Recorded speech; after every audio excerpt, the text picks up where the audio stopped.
If you hear any background noise, I got the window to my room open. Okay, so The Mole. This is a reality show I discovered purely by accident because I was looking up stuff on the Australian version of Survivor on Wikipedia.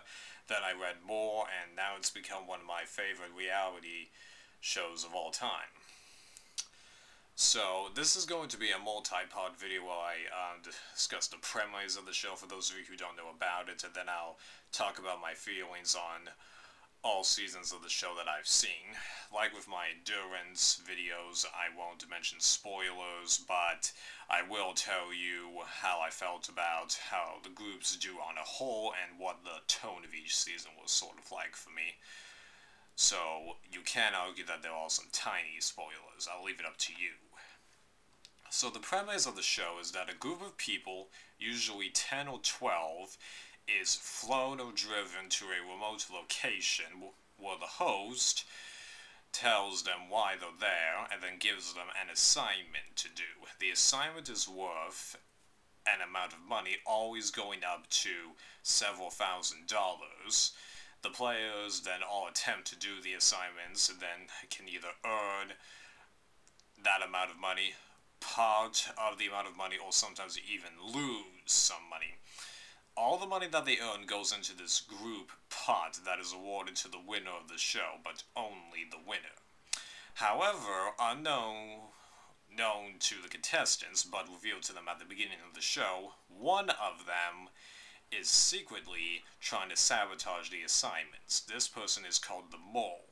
Nobody, not even the audience or the host, knows who the Mole is, except in one case, but I'll mention that later. So, at the end of each episode, after a few assignments have been played, all the contestants, even the Mole, take this computer quiz, usually 10 or 20 questions.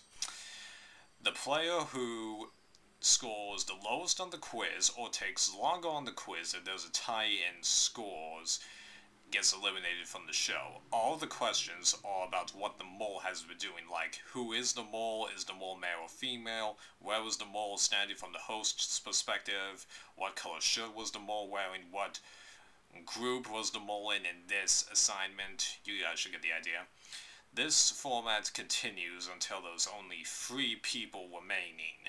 Of course, one of these 3 people is the Mole, who knows all the answers to the quiz.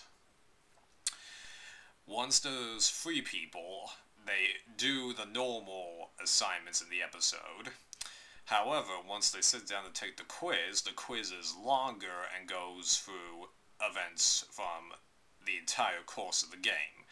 At the end of that quiz, the genuine contestant that scored higher is revealed.